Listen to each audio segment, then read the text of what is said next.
Hello, and welcome to our presentation, Relationship Challenges in a Time of Loss, addressing how world tensions impact our programs. Um, I'm Kathy Borden. I'll introduce myself in a minute. This is Lorraine Mangione, my co-presenter. So a lot of you know me. I am a professor of clinical psychology at Antioch University, New England in Keene, New Hampshire, where the weather is about like it is here. I'm a past president of NCSPP, and I am the editor of the APA Journal, Professional Psychology, Research and Practice. So please send us your manuscripts, and if anybody's interested in being a reviewer, even if you don't have a lot of experience, come and talk to me. And so that's my plug. I'll stop now. And I've been the director of two different PsyD programs at two universities and coordinated master's programs at a third. And so I've observed relationships in a lot of graduate programs.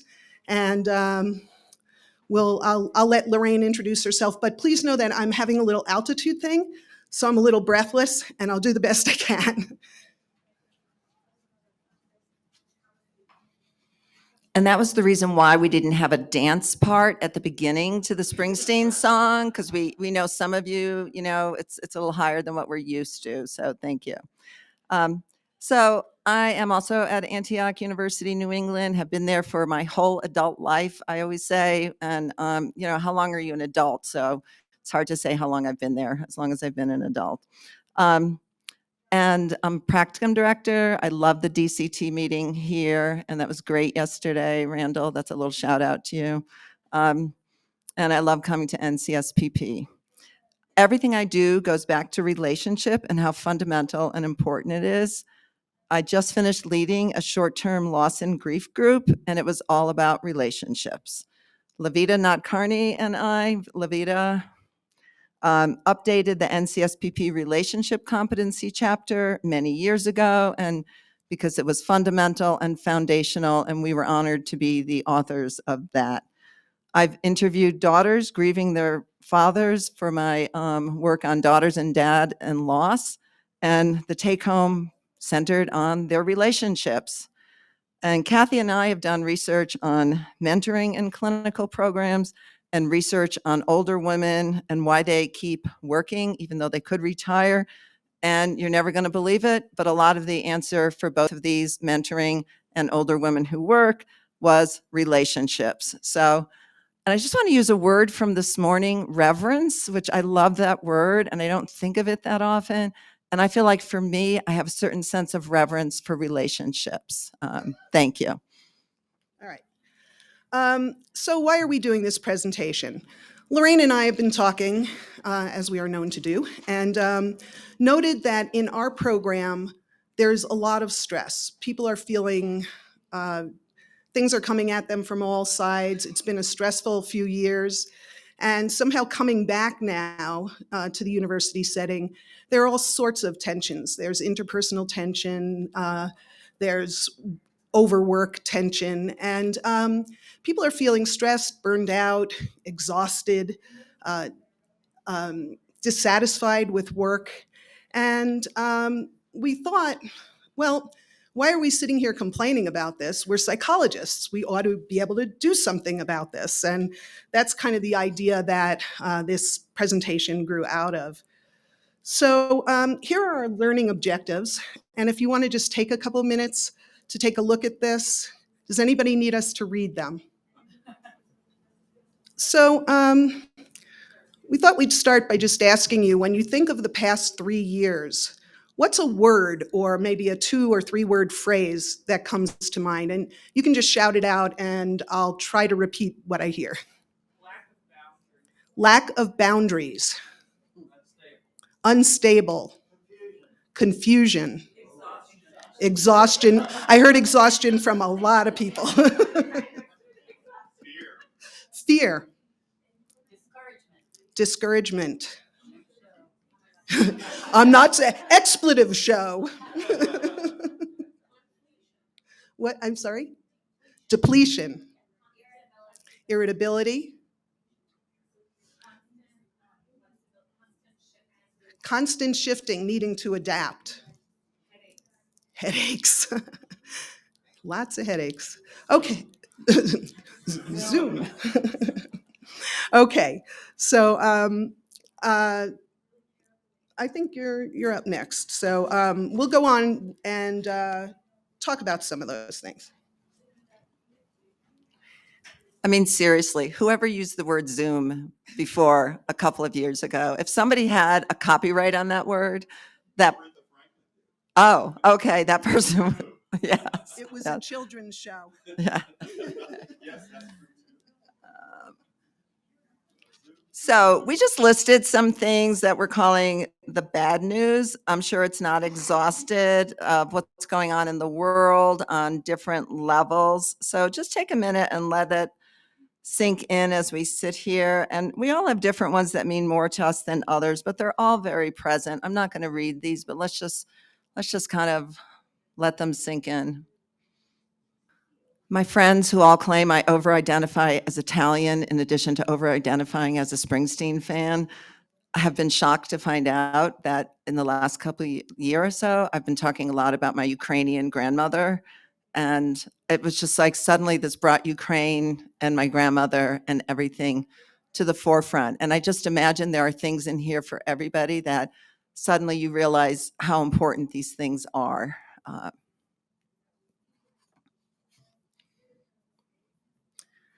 And here we've added a few of what we see as the sequelae or responses to such events. And I'll just, read a few of these words that can add to some of the words you all contributed: despair, worry, hopelessness, fear, anxiety, isolation, concern, uncertainty, sadness, grief, fear, anger. I mean, there's a lot of emotion in here. These aren't just, sort of abstract ideas. And I think for those of you who are younger and those of us who have kids or other kind of connections with the younger generations, some of these just even stand out more when we think about the world going forward. So this depicts how we feel about the whole thing. And didn't we want everybody to do this all at once? Yeah, make that face. Okay.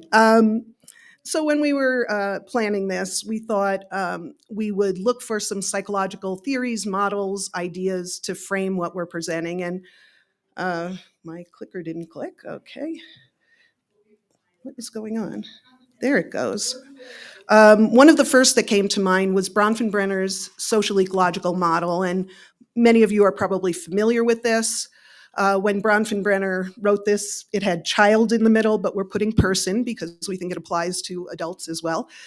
And this is the idea that people are really complex, and they influence the world around them, but they're also influenced by many layers, many factors around them. And these are the layers. And just very briefly, the microsystem is the closest to the person. Those are people and environments that the person has direct contact with.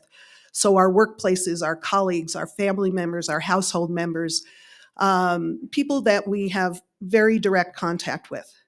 The mesosystem has to do with interactions between different elements in the microsystem. So, for instance, how one of our colleagues interacts with another one of our colleagues might actually influence us. How our students interact with another faculty member might influence us in some way. So that is two people we know personally, or two environments that we are involved with, having interactions that can then come and impact the person. The exosystem has to do with interactions between our direct contacts and environments with indirect contacts and environments. And the one that, the example I'll give is our partner may be somebody we're in direct contact with, and their workplace may be a place that we don't have direct contact with. So when our partner's boss says, no, you can't have that vacation time, that impacts us, because if we want to go away with our partner, we're not going to be able to do that. Same thing, if that boss tells our partner, you've got a raise, that could influence us as well. It's not all negative stuff. Okay, so next after the exosystem is the macrosystem. And this has to do with a lot of the things we've been talking about over the last few years in this meeting. That has to do with cultural factors, social environment kinds of factors that are bigger, that influence many people, including the person at the center of this circle.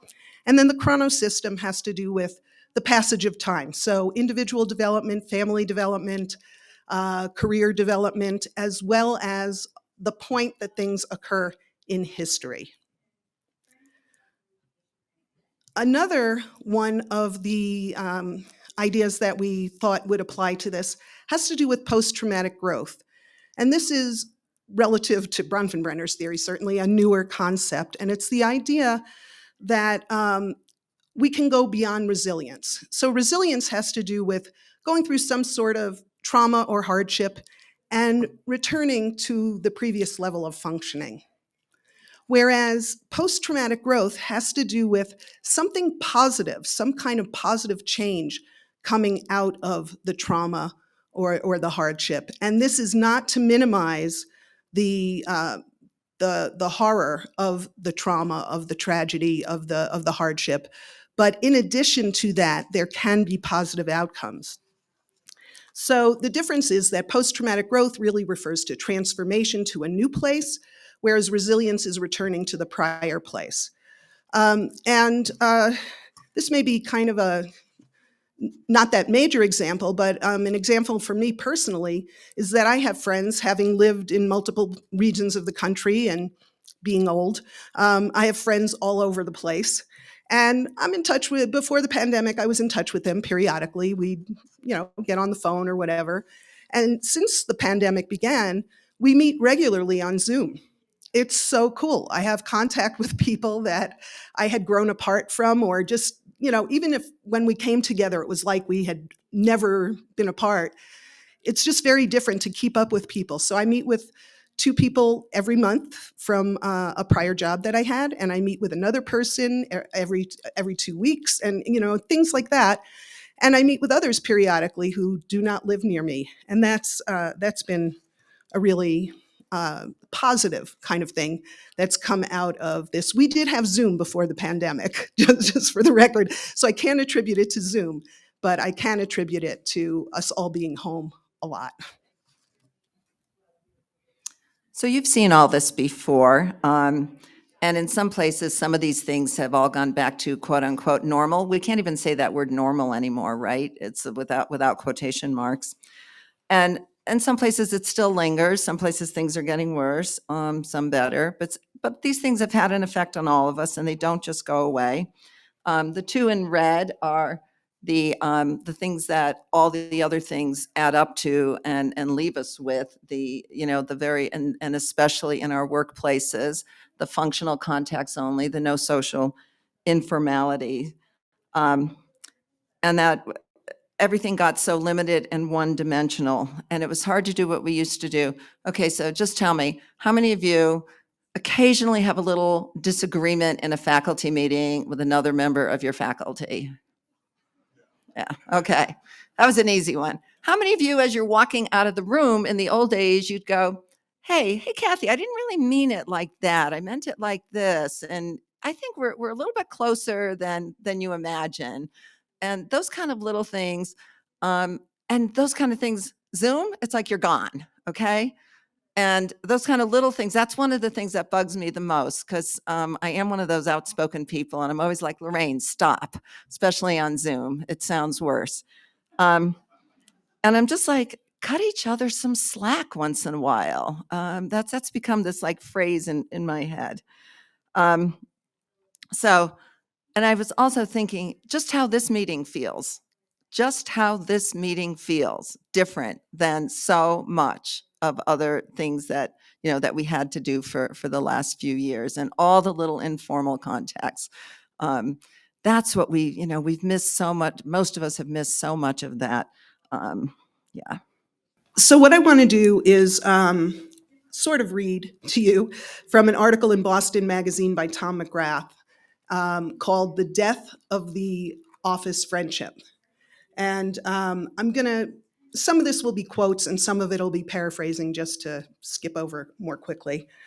So he notes that disconnection existed even before the pandemic, and that was, I guess, documented in Robert Putnam's book, Bowling Alone, which preceded the pandemic by quite a bit. And then McGrath goes on to say he spoke with somebody named Sidal Neely, who's written a lot of books on digital things and remote things and communication. And Neely describes two different types of trust that build in relationships. The first one is cognitive trust. And so when we're in our Zoom meetings and we're talking about changing a policy or how to handle something, we're learning that our colleagues are competent, capable, trustworthy, reliable. We're learning cognitive trust, though. The other type of trust is emotional trust. And this is when we get together and we share some part of ourselves. It gets a little more personal. So, for instance, we may talk to somebody and find out that we share a passion for fly fishing or for watching Stranger Things or for Bruce Springsteen. And it is through that emotional trust that true friendships develop. And I thought that was a great distinction in terms of Zoom, because on Zoom we can build cognitive trust, but it's really hard to build emotional trust. And as Lorraine said, we talk in a meeting, the meeting ends a little bit early. In person, we may stay in the meeting room and chat a little bit, or we may walk down the hall to our offices with our colleagues and may say, hey, let's have coffee or a drink after work. And we get to know each other in a different way. On Zoom, as Lorraine said, click, you're gone. And some of us have tried to connect on Zoom by having little breakout rooms before or after the meeting, or little other kinds of things. And that's better than nothing, but it's really, really not the same. So McGrath goes on to say, the other thing about Zoom is that people live in different locations. People are Zooming from far away. So even if they tried to have coffee together, it would be very challenging. Okay, so McGrath goes on to say, this helps explain why we are at each other's throats culturally and politically. It's pretty easy to demonize your neighbor or colleague if you've never built emotional trust. And I wanted to mention one other piece of research, which is John Gottman's work on couples, where he's a quantitative guy. He was one of my professors in grad school before he moved out west. And he's a mathematician, basically. And so when he talks about relationships, he often talks in numbers. And he discovered through his research that for every one negative interaction couples have, they need 5 positive interactions to balance that out and to succeed as a couple. And when we have that negative interaction on Zoom, as Lorraine was saying, and we just click off, there's no chance for repair of that rupture. And there's no casual time that we spend together to build up the positive, the positive bank account, the love bank. I knew there was a word there with bank, yeah. I'm sorry, if I have to count 5 for every one, whoa.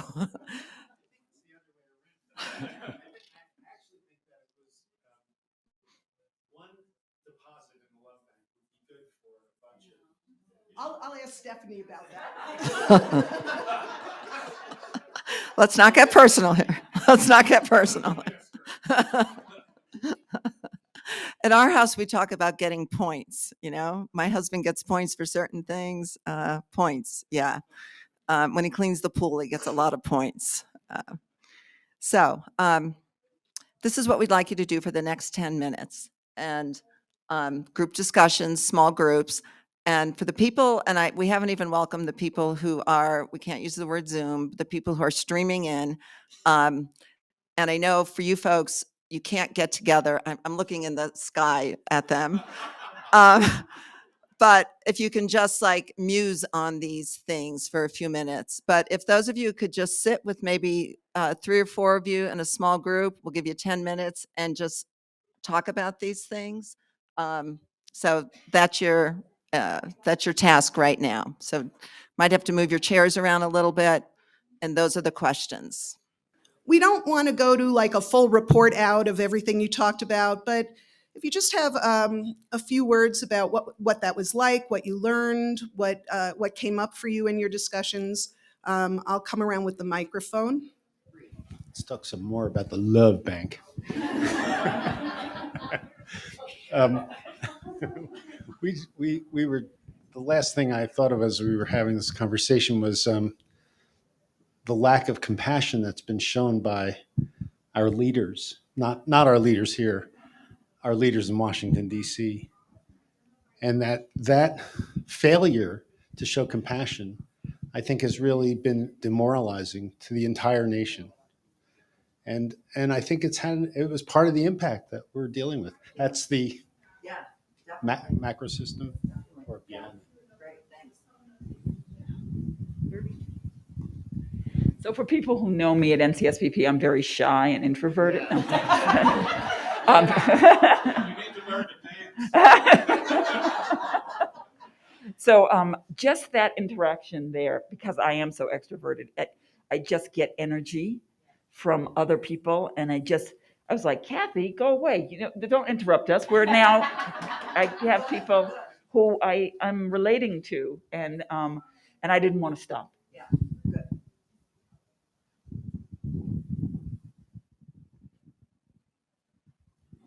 Thanks. In our group, we talked about how the 2 years of the pandemic made our program become more task-oriented and less relational. We talked about how the little 5-minute student stick your head in, how you doing, those kinds of interactions really were eliminated because Zoom meetings have a start time and they have an end time. And we've realized, and we talked about realizing that we had taken for granted the importance of those very informal, how you doing, how's your dog kinds of conversations that really seemed to sap a lot of the relational life out of our program. And students were saying, they were hesitant to ask to talk with instructors or advisors on Zoom unless it was really an urgent thing, because they didn't want to use up their time. If it was something less urgent, they just wouldn't do it. And that's important. I mean, that's really important. Okay, we'll resume.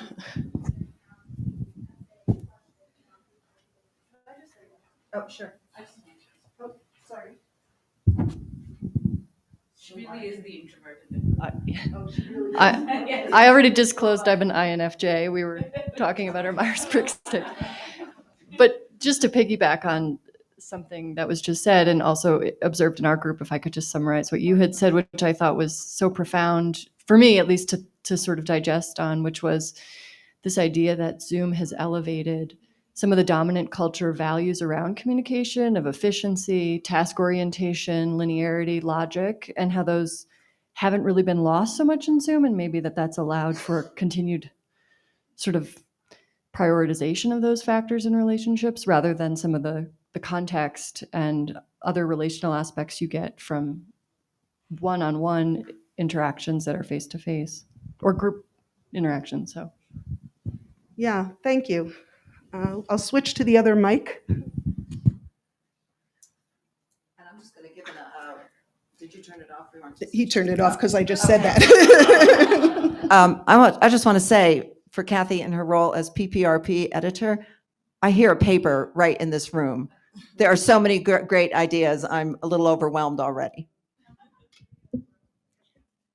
Yeah, I mean, such good points. And I think we've all, or most of us anyway, have experienced the very same things that people are talking about. And I appreciate the different levels of where this comes from. I mean, let's see, let's go on. One of the, well, there is some good news. One of them is that there is some universality around this.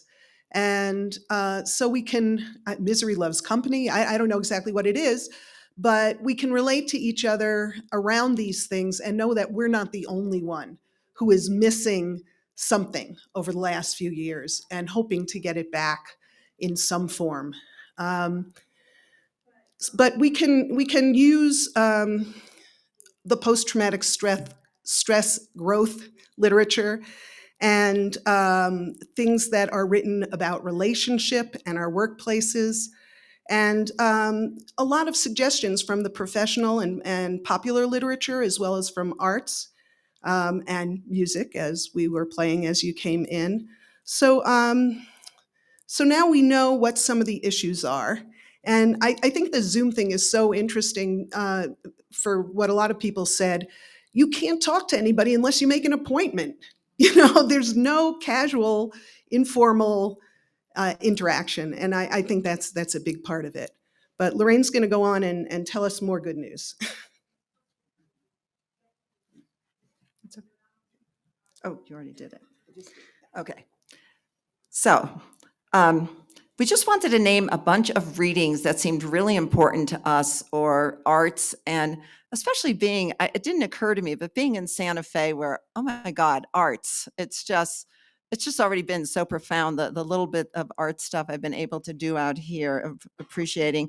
But take these as appetizers, aperitivo, antipasto, whatever food word you use, that these are not, we're just going to go over these very quickly, and we sure you have your own, and it would be great to get like a collection of these kind of things that are inspirational to us. Hope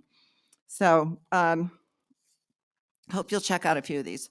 The literature on rupture and repair, there is so much, but I always like to credit Safran and Moran as the ones who I think basically really delved into this in their groundbreaking book, Negotiating the Therapeutic Alliance, which we have used in our case conference for years and years.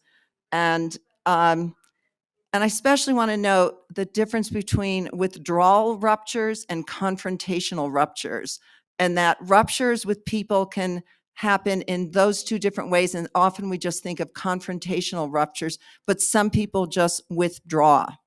And they really give us a methodology and a process, and especially with what they call the act of metacommunication, which is help teaching us to step back to repair relationships. And I certainly recommend them. And the link is to the work that Moran has continued to do without Jeremy Safran with us anymore. Alicia Del Prado and Anastasia Kim. I'm sorry. I just skipped myself. How could I have done this? The song that you just heard from 2007, Long Walk Home, I urge you to look at this on video. That is such an intense song about things that have been lost, especially what's called non-death losses. We so much focus on death losses. There is a whole literature on non-death losses. It's in our references. And that video, especially on Long Walk Home, how to get back home. And we just heard about home being someplace where you feel safe. What home means. And I handed out a couple of sheets of the words to that song, and I'm just gonna say two of them. That home has been lost, but here's the hope. Here, everybody has a neighbor, everybody has a friend, everybody has a reason to begin again. And that's what we're hoping for, that you'll find we'll all find the neighbor, the friend, and a reason to begin again. The other Springsteen song I want to mention is Letter to You. That comes from his album by the same name that came out during the pandemic. I know you're not going to believe this, but I have this huge database of women fan responses and feelings and thoughts about Bruce Springsteen, and have actually even published things in that area. And one of the things that was so important is that particular song, Letter to You, meant so much to so many women fans during the pandemic. It was very personal, it was very emotional, and it really they felt like Bruce was writing a letter to them. And that's what I think he wanted to do. So that personal and the emotional, what they were losing, meant so much. But the arts, again. Then the third one, Alicia Del Prado and Anastasia Kim. How many of you know Alicia? She's been to many NCSPP meetings. This book, this small book with its 8 steps, and it really delves into emotional issues and how hard it is to talk to other people when our emotions are sort of raging. It's another great resource from them. And the she's got 8 steps, and a lot of it is really listening and going in without preconceived notions. It's really, really something to spend time with. And Kathy's going to say something about the first one, and this is a book written by a very young person, mid-20s, mid to late 20s. In other words, the age of some of our younger students. This is, the book title is up there, I think. Oh, there it is. And it's by Andrew Forsthoffel. And he's basically a young man who decided to walk across America just to listen to people and hear their stories. And he starts in Pennsylvania, walking along some railroad tracks, headed to Maryland on the tracks. And he starts walking, and down the tracks, he sees 4 men sitting on some railroad ties or boxes, kind of in the middle of nowhere. And now I'll read, again, I'm going to read and paraphrase some things, but this is reading with some pieces omitted. 2 hours into my walk, 7 miles from home, and I was going to get robbed, shot, and left for dead. One of them noticed me, and then the other 3 turned their heads my way. Another expletive.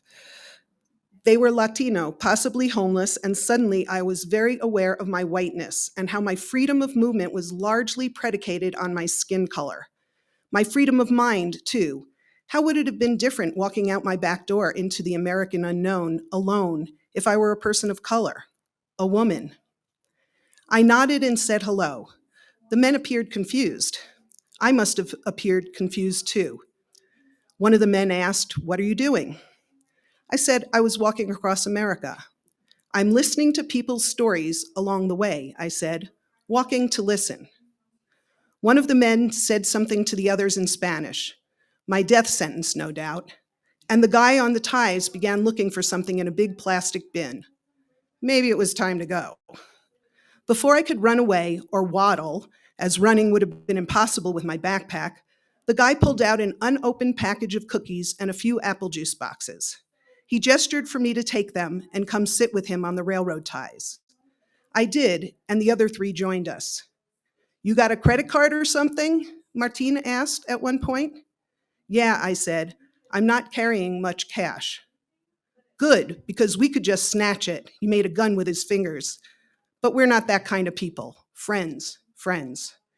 And I think what this, I doubt we're walking across America building relationships by listening to people, but what it brings up for me is often in our workplaces, in our lives, there are people we are hesitant to approach.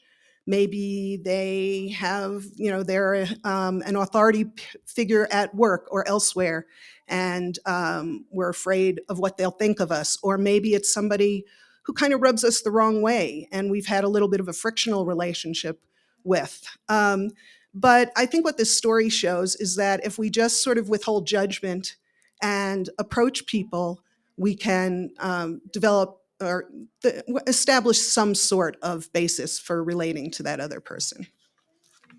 Do you want me to just do the next one?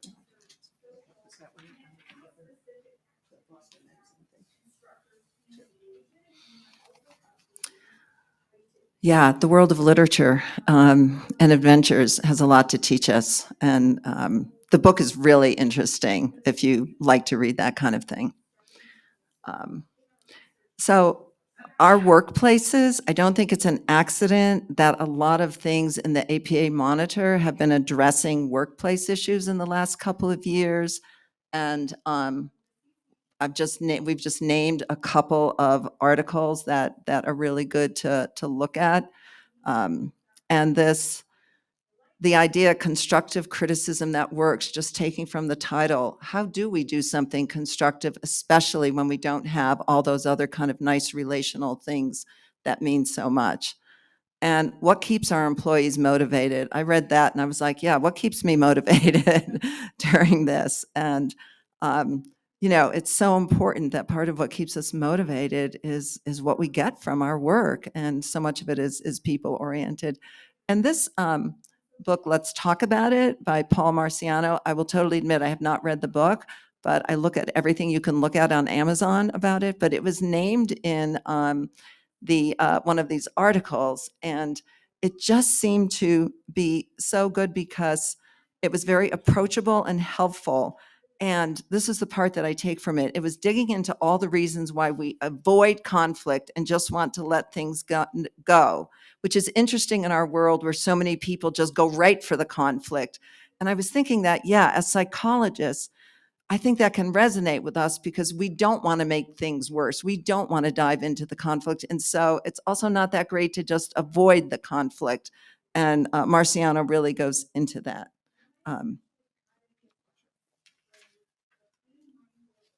And I just want to share something else from that same Boston Magazine article by McGrath.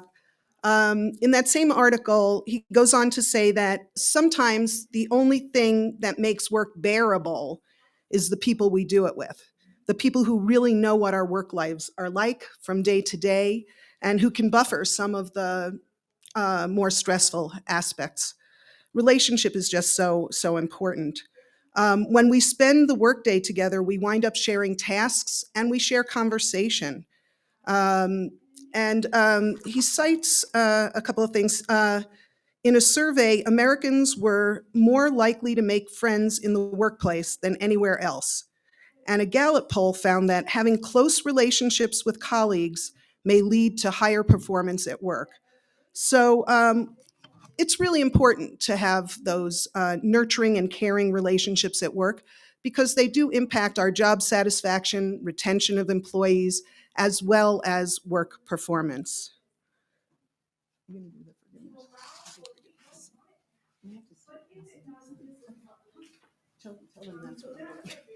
Kathy's passing out something for our next breakout session. The word forgiveness, and it was mentioned this morning too. This is such a deep word, and Kathy and I went back and forth a million times, as you can imagine, about what to include here. And we were, Googling all sorts of things and who says what about it. And we ended up feeling that it's hard. Forgiveness is hard. In my loss and grief group the other night, when we had our last one, a lot of it was about people being really upset with family members that they almost feel they can't forgive, especially the family members who just say, get over it in terms of their loss. And it was really hard that was our last meeting and this whole area kind of opened up. So forgiveness is hard.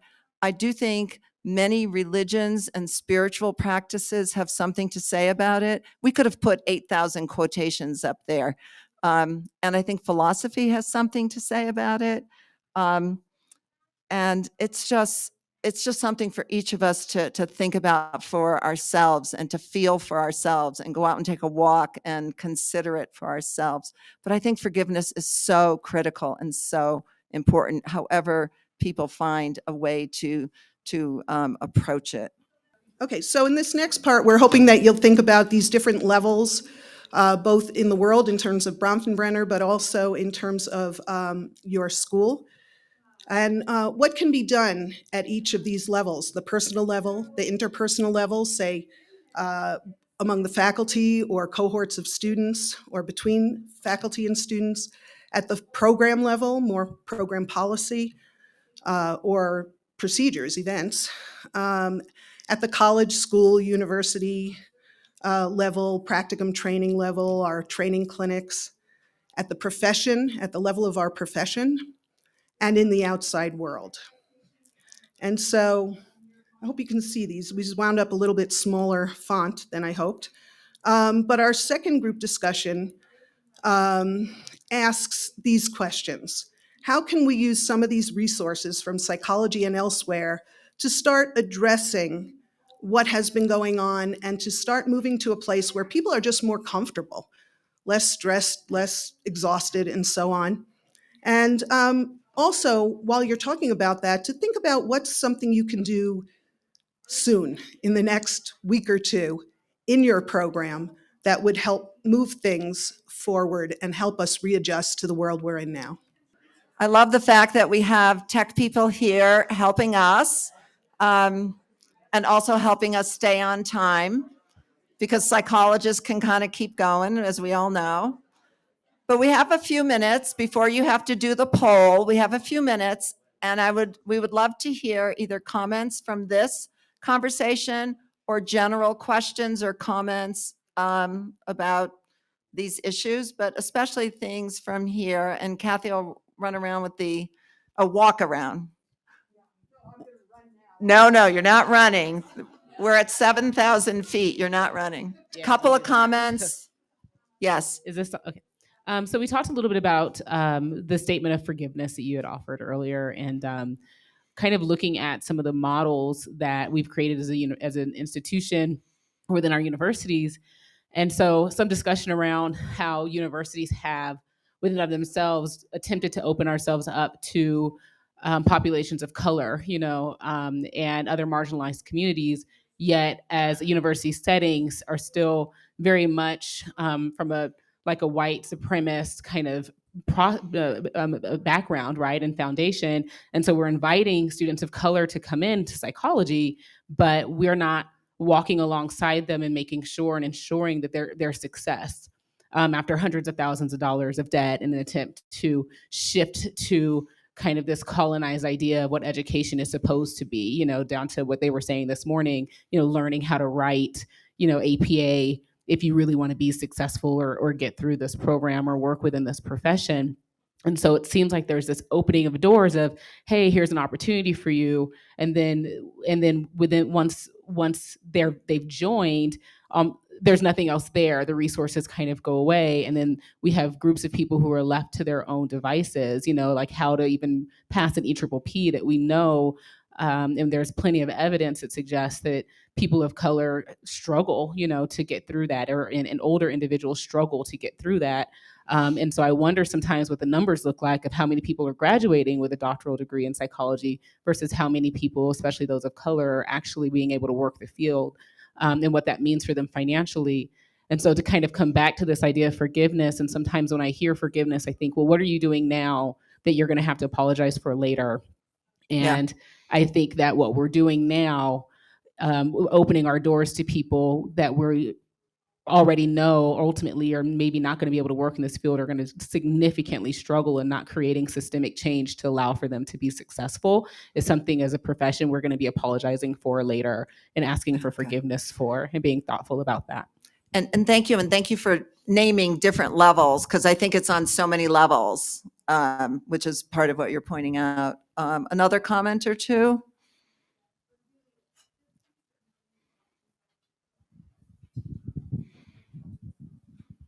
I may or may not have been spending most of this seminar thinking about ways I can reference Bruce Springsteen from the audience. So I will reference his song from the 80s called Glory Days, and I do pine for that.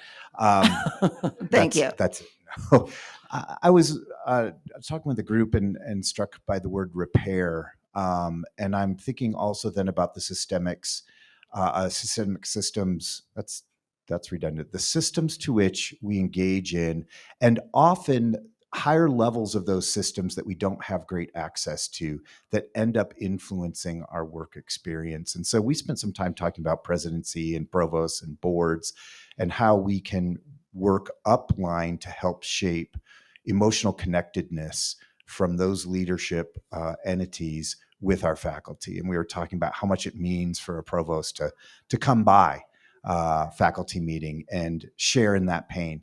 Not necessarily being able to fix all of it, but to say, I want to understand and I want to hear. Again, the multiple levels, and it is the 5 minutes, and so you may have that on your app or whatever, the polling question. But we can.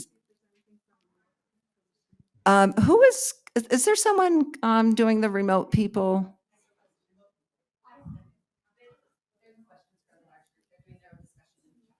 Comments. Oh, okay. Oh, great. Oh, great. Okay. Thank you so much. I'm sorry. Okay. And one last comment or two. We still have a few more minutes. This isn't anything profound. It's more an appreciation for building in time for the conversation. Because just as we talk in our group, it's what you said earlier in the presentation about the universality, being able to connect with colleagues in meaningful ways. It's really life-giving. So thanks for building that into the presentation. Well, and believe me, if I had my way, this would have been a 3-hour thing and we would have been really having these. But I totally appreciate how people got into the conversation. I mean, watching it from up here, people really seem to get into the conversation. Yeah. Last comment or two. Okay. It's those people. We want to end with two different things. And the first is, because I live in Massachusetts, we have heard, and because we're here on Martin Luther King week and the day of service and everything, and this has been very important in Massachusetts. Massachusetts is where Martin Luther King lived, worked, studied for many years, and where he and Coretta Scott King met. And for me, and thinking about Boston and everything, this new memorial that just opened up almost brings me to tears. It's the embrace. It's modeled after the embrace when he learned that he won the Nobel Peace Prize. And I can't wait to go. And I think we should have our next NCSPP meeting in Boston, not in January. Okay. All right. Okay. I don't know how well people can see that. And then we have one other thing that we will read, and this came from our trip out to Canyon Road to the galleries. And this is also in honors from some of the talks this morning. This is by Virginia Driving Hawk Sneeve, a Rosebud Sioux. And it's called Reflections. The earth is mother to all creatures, on, within, and above. We are all related. Whatever one does or happens to another touches all.